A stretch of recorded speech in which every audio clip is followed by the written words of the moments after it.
Yes, you're welcome once again to my page. This is yours truly, Ambrose Obi.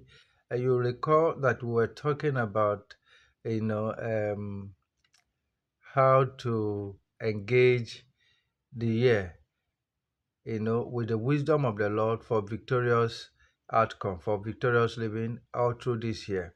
And I mentioned to you, in that particular presentation, that the first thing to do as we are getting into this year is to begin with God, knowing that, the fear of God is the beginning of wisdom, and that when you put God at the center of your of life, and yes, at the center of your affairs, then you have begun well. Because wisdom is knowing what to do and doing it. So that's one important thing. Wisdom is not knowledge. Wisdom is that you know it and that you do what you know.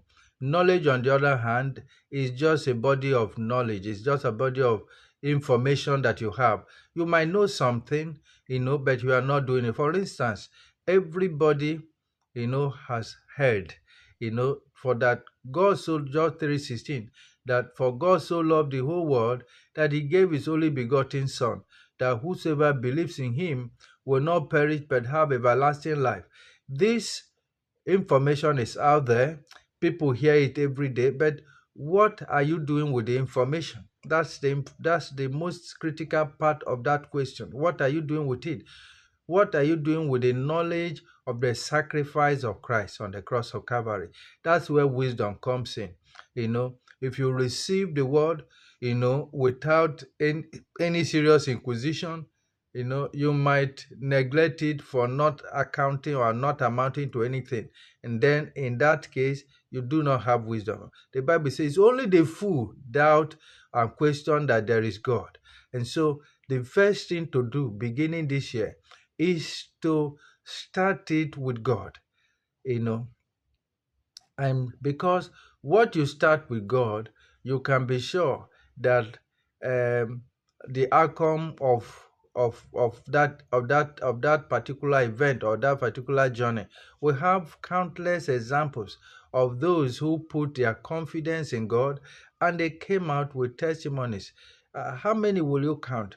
Look at the children of Israel, how that God delivered them from 430 years of captivity in Egypt, and they journeyed with God all through for 40 years, all through the wilderness, because they put their confidence in Him. It was difficult, it was challenging, it was not a smooth sail, to cross from Egypt to the promised land. In that journey, you find they found themselves stranded, confronted with the Red Sea. But what happened? But because God was with them in that journey, He caused the Red Sea to give way for them to go. They also encountered the river Jordan. He also had intervened so that they could walk over the river Jordan. They had also the wall of Jericho, which was a barrier before them, and the promised land. And as God led them to walk around it for seven times over a period of 7 days, you saw the wall of Jericho collapse completely. That's what it means. That's what it means to have God with you in a journey. It is not that there will be no challenges, but that when those challenges come, you have the assurance of His intervention. You have the assurance of intervention. Think about it.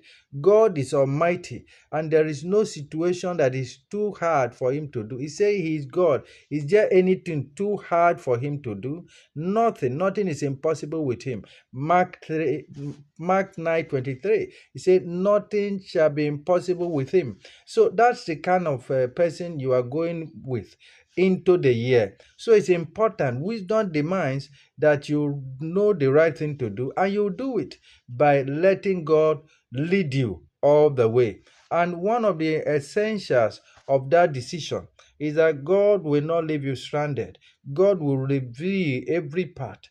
Every step will direct you in the way that you should go. He said there is a way, the Bible speaking, he said there is a way that seemeth right unto a man, but the end thereof is death. But that is not with God. When you walk with God, you walk in the right. When you walk with God, you are walking unto victory. It gives you power to overcome your challenges. So I encourage you, everyone listening to me, that this is not like any other kind of year, particularly at this start. It is a time that we should reconnect with our Maker and begin a much flourishing journey this time around. You have tried it before. You have tried your tried doing it by yourself, but in all, it didn't lead you nowhere. So this is the time that you have to do it differently, because it is wrong for you to be doing one thing, in the same way and expect the same result. You won't get another result until you get God involved. I encourage you to connect with Him, give your life to Him, let Him lead you, and your testimony is a certainty. You are welcome. This is yours truly, Ambrose Obi.